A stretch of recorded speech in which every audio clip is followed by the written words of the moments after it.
Merci d'être sur la télévision Labari pour suivre le journal de ce jour, vendredi 11 décembre 2020. Mesdames et messieurs, bonsoir et bienvenue à tous.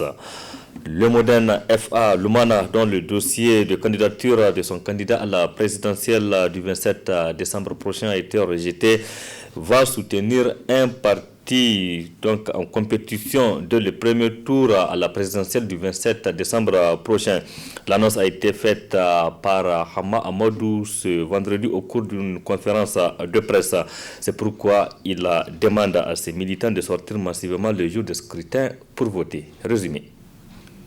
Près d'un mois après le rejet, le 13 novembre dernier, de sa candidature par la Cour constitutionnelle à la présidentielle du 27 décembre 2020, Hama Amadou se prononce pour la première fois pour réaffirmer l'engagement du moderne FA Lumana à participer à tous les scrutins, y compris la présidentielle, en apportant son soutien dès le premier tour au candidat qui serait capable de sortir le Niger du gouffre dans lequel il se trouve, déclare-t-il. Si ma candidature est invalidée, le moderne FA Lumana Africa est en lice pour les compétitions électorales, à savoir les élections locales, régionales et les législatives.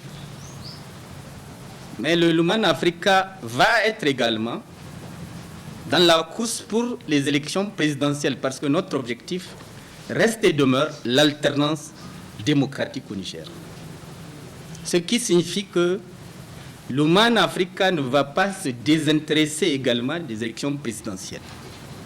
Nous prendrons nos responsabilités et nous veillerons à nous battre. Et je veux que nos militants se battent pour qu'au moment où nous ferons notre choix, nous puissions terrasser définitivement le PNDS Tareya. Donc, pour nous, avec la force politique que nous représentons dans ce pays, que Tareya ne croit pas que les jeux sont faits et qu'on va leur ouvrir un boulevard dans lequel, allègrement, ils vont conduire à la présidence de la République leurs faux candidats. Cela n'est pas possible.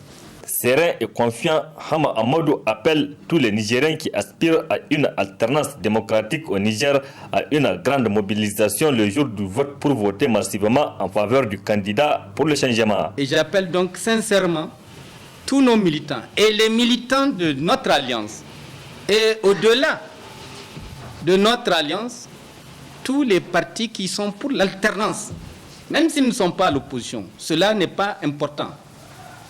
C'est que nous fassions un bloc commun pour défendre les intérêts du Niger et l'avenir du Niger. Je demande à nos militants de ne pas déceler les selles de leurs chevaux de guerre. Nous allons participer pleinement à ces élections, dans les conditions qu'ils voudront. Et nous allons gagner ces élections avec nos alliés. Inch'Allah. Le moment venu, nous dirons pour qui voter. Et pour les législatives, nos candidats sont en brousse. Ils sillonnent les zones qui leur ont été concédées. Et je demande aux militants, qu'ils soient de la zone urbaine, qu'ils soient de la zone rurale, de se mobiliser pour voter pour nos candidats. 30 candidats seront sur la ligne du top départ le 27 décembre 2020, parmi lesquels 2 disputeront le deuxième tour prévu pour le 21 février 2021. L'Assemblée nationale. Le vol ne passera pas, je l'ai dit. Donc nous sommes à 48 heures des premiers scrutins, notamment les élections municipales. Et à cette occasion, les appels à des élections apaisées se multiplient au Niger. Aujourd'hui, nous vous proposons celle du secrétaire général de la Confédération nigérienne du travail, CNT Sako Mamadou, qui lance aussi un appel aux différents acteurs de créer les conditions pour que ces élections soient transparentes, libres et crédibles. On l'écoute. On s'inquiète un peu par rapport aux élections de cette année, avec ce que nous voyons sur les réseaux sociaux, les invectives que les uns et les autres lancent, ça nous inquiète un peu. En tant que responsable d'une confédération des travailleurs, nous souhaitons qu'il y ait vraiment un climat social apaisé. Nous ne voulons pas d'affrontement. Nous pensons qu'au Niger, les gens peuvent s'entendre. Les gens peuvent s'entendre. La classe politique s'est toujours entendue. Hein. On n'a pas besoin de CEDEAO, autres là. Les Nigériens entre eux, c'est eux qui doivent créer les conditions qu'il y ait une paix dans notre pays. Et par rapport à ça, nous lançons même un appel au père de la nation, son Excellence le président Issoufou Mahamadou, qui bientôt va passer le témoin pour qu'il fasse en sorte que sa succession se passe vraiment dans la douceur, dans la sérénité des cœurs et des esprits, n'est-ce pas, que ces élections soient organisées dans la transparence, n'est-ce pas, et que les résultats soient acceptés par tous. Parce que nous avons vu ce qui s'est passé dans certains pays voisins par rapport aux événements post-électoraux là. Donc nous pensons que le Niger ne doit pas sombrer, en tout cas, dans cette situation. C'est pour cela que nous appelons tout le monde à la modération, à la modération, tous les candidats à la modération, et d'éviter certains propos vraiment, qui n'honorent pas notre pays. Et nous demandons à tous les dirigeants qui aspirent à diriger ce pays de lancer le même appel à leurs militantes et militants. Parce qu'aujourd'hui, au Niger, là, nous sommes les mêmes. Dans une même famille, vous pouvez trouver des sensibilités différentes.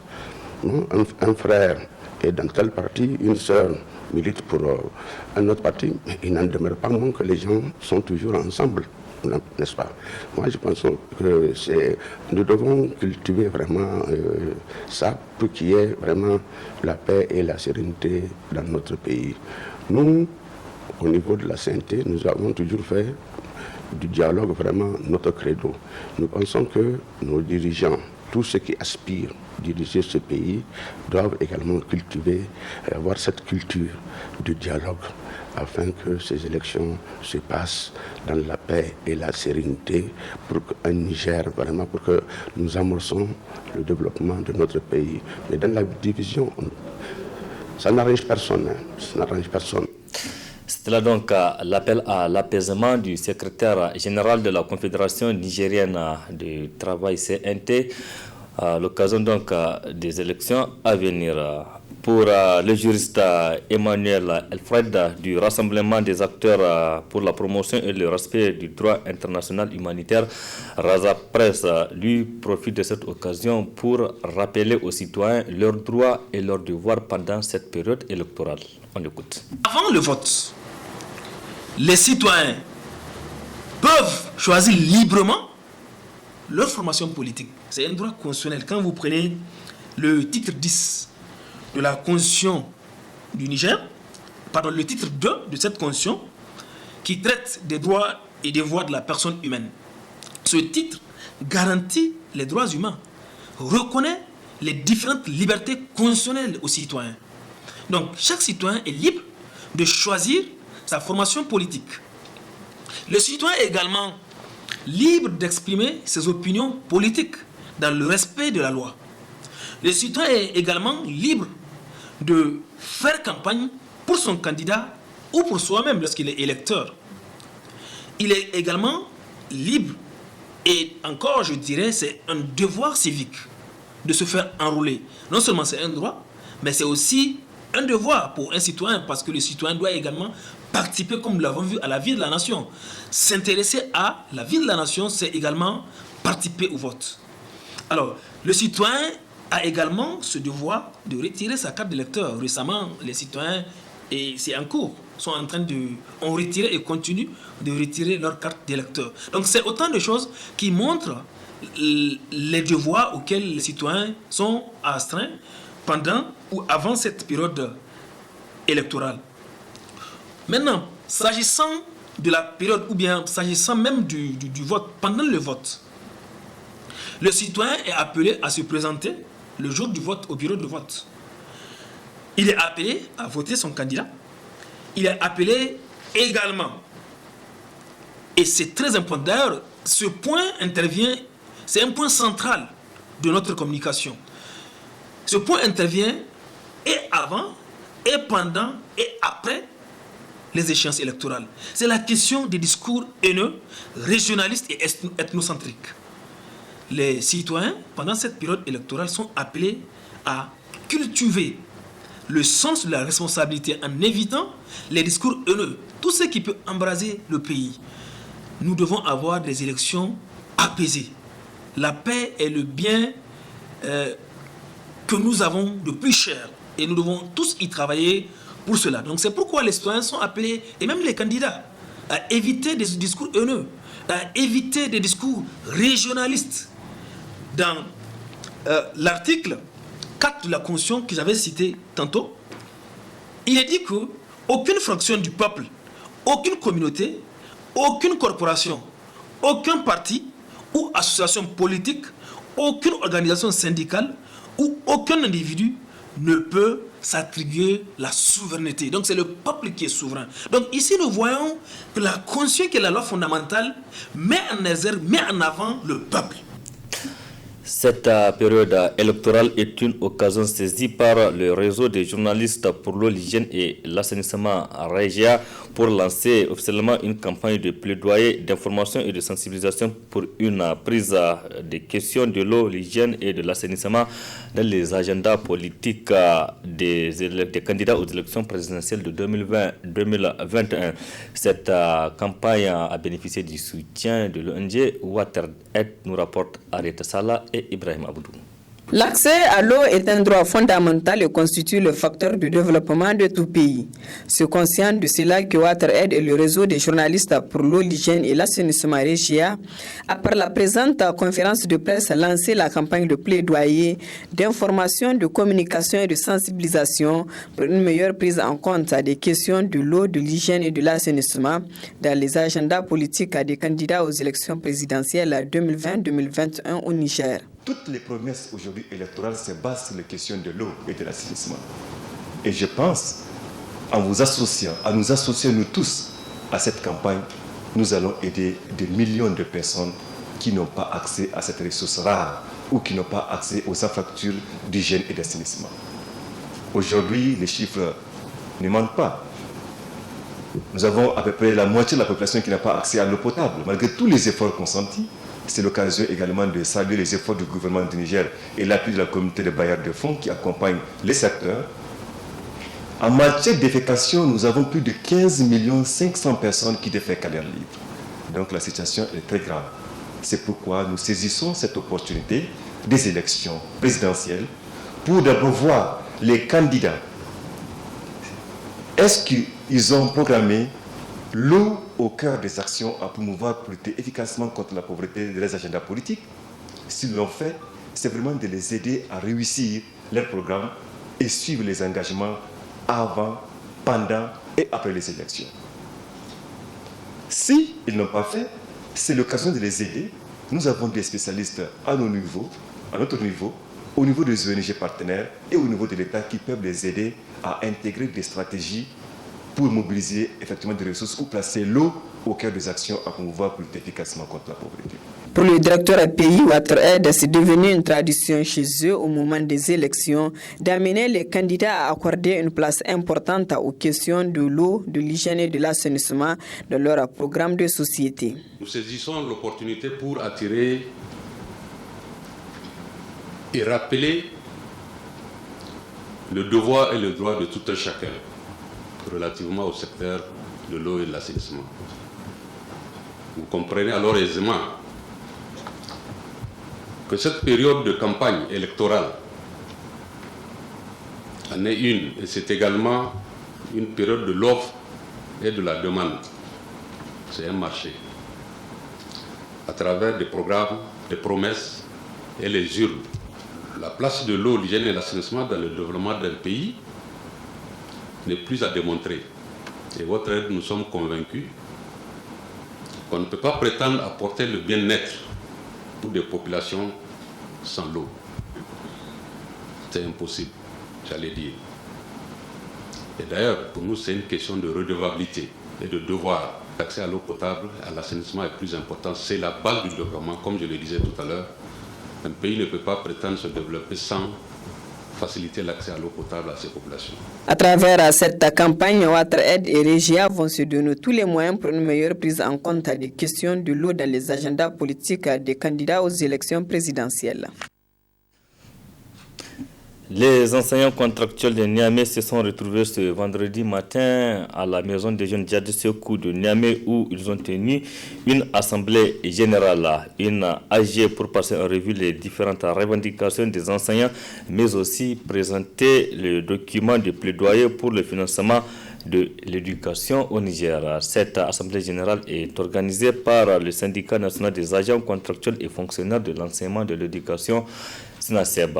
Le compte rendu avec Ismaël Moumouni et Nasser Seydou.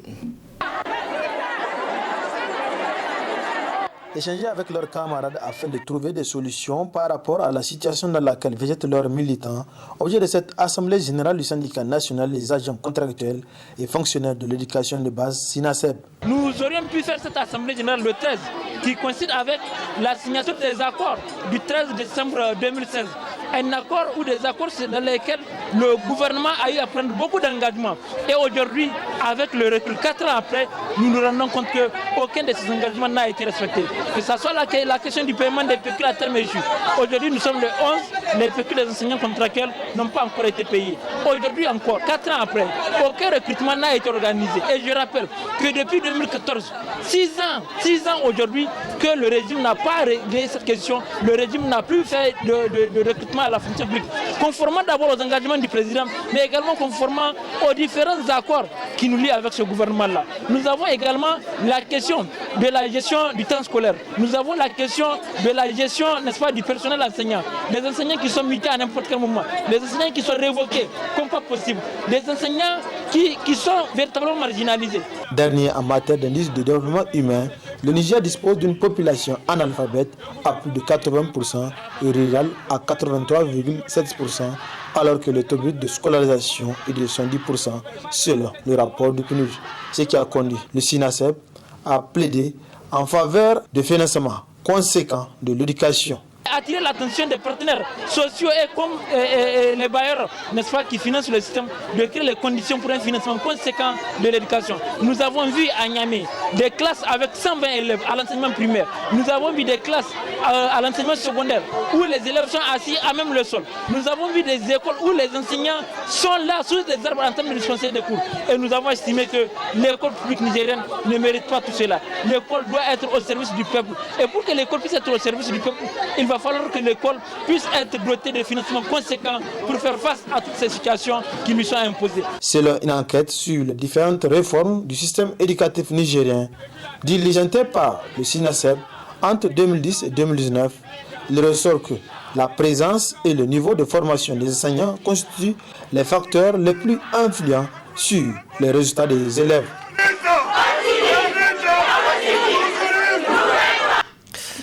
Les femmes du comité des femmes travailleuses de la Confédération nigérienne de travail CNT sont en atelier de formation depuis ce matin sur le thème la quinzaine de lutte contre le harcèlement, les violences faites sur les genres.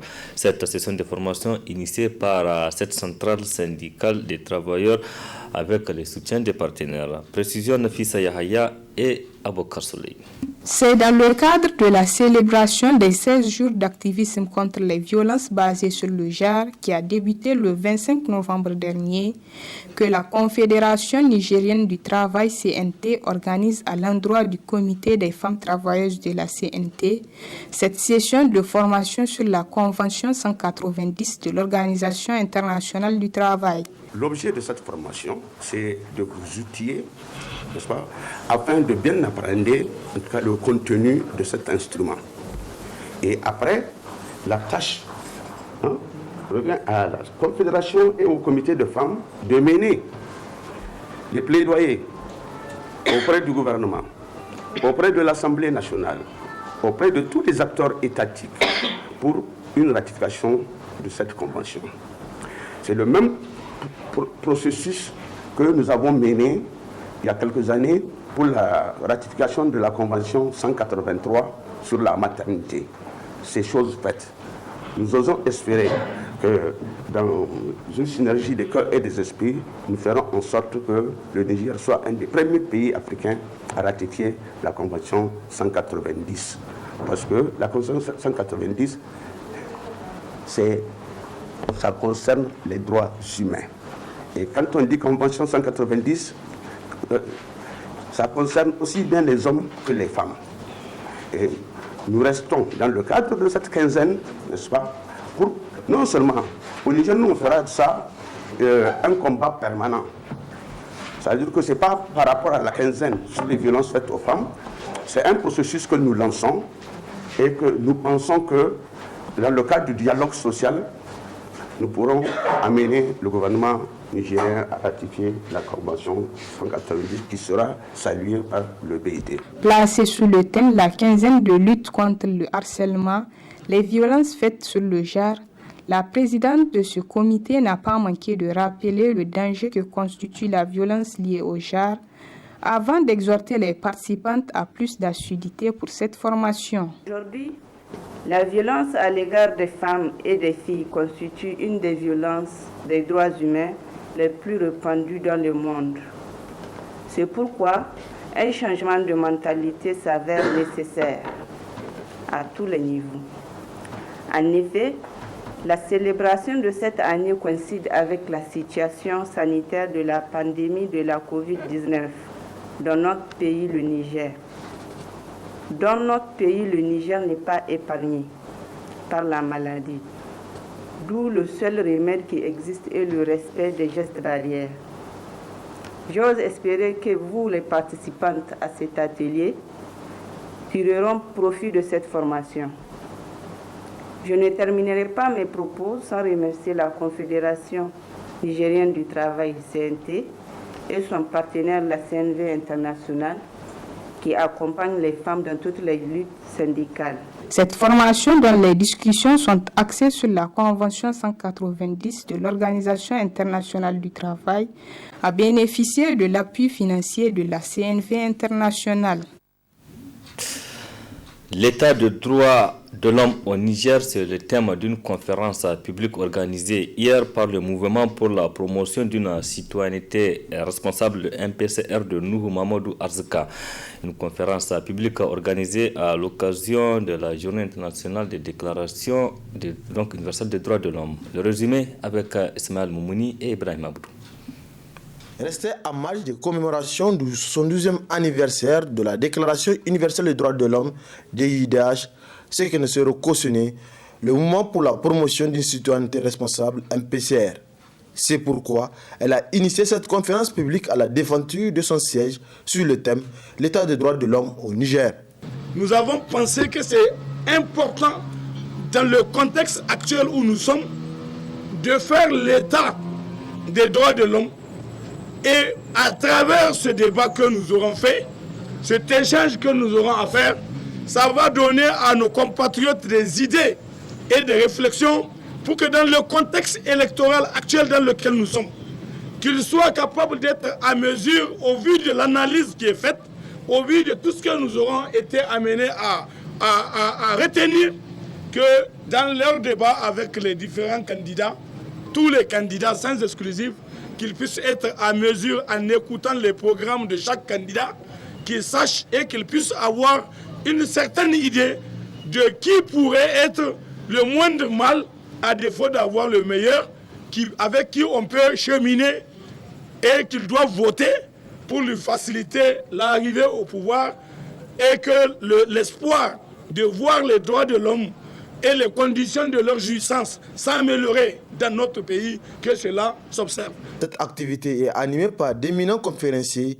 à l'image du professeur Jibril Abarchi et de Nuhu Mamadou Arzika comme contributeurs qui ont édifié l'assistance. conférenciers sont partis de loin pour dire aux gens que nous sommes dans un état de droit. Et si nous connaissons nos droits, nous devrons faire prévaloir nos droits. C'est-à-dire qu'aucun être humain ne devrait être en mesure de nous empêcher d'en profiter de ces droits-là. Surtout à pareil moment où nous avons la possibilité de choisir qui nous voulons et le placer où il faut, parce que tout simplement, c'est l'avenir de notre pays actuellement qui est en jeu. Donc les citoyens doivent connaître qu'ils ont le droit vraiment de mettre, en tout cas, la personne qu'il faut à la place qu'il faut. La conférence, elle est impeccable. La conférence, elle est extraordinaire dans la mesure où elle nous a permis effectivement de faire une rétrospection par rapport au niveau d'exécution des droits de l'homme dans notre pays. Vous n'êtes pas sans le savoir que le Niger a ratifié pratiquement toutes les conventions, tous les instruments juridiques internationaux, régionaux et sous-régionaux de protection des droits de l'homme. Ça, c'est pour ce qui est de l'aspect théorique. Mais en réalité, dans la pratique, nous constatons tout le contraire de ce qui devait être fait en matière de respect des droits de l'homme, en termes d'application, en termes d'applicabilité et en termes d'effectivité de ces droits de l'homme-là. Selon les participants, le droit de l'homme est mis à rude épreuve au Niger, d'après les propos des conférenciers qui ont fait le point de la situation qui n'est guère reluisante avec les multiples restrictions des droits par les autorités. Merci Ismaël Mouni. Point final de cette édition. Merci aussi à vous de l'avoir suivi. Restez en compagnie du programme de la télévision Labari. Au revoir, excellente nuit à toutes et à tous et je vous souhaite un bon début de week-end.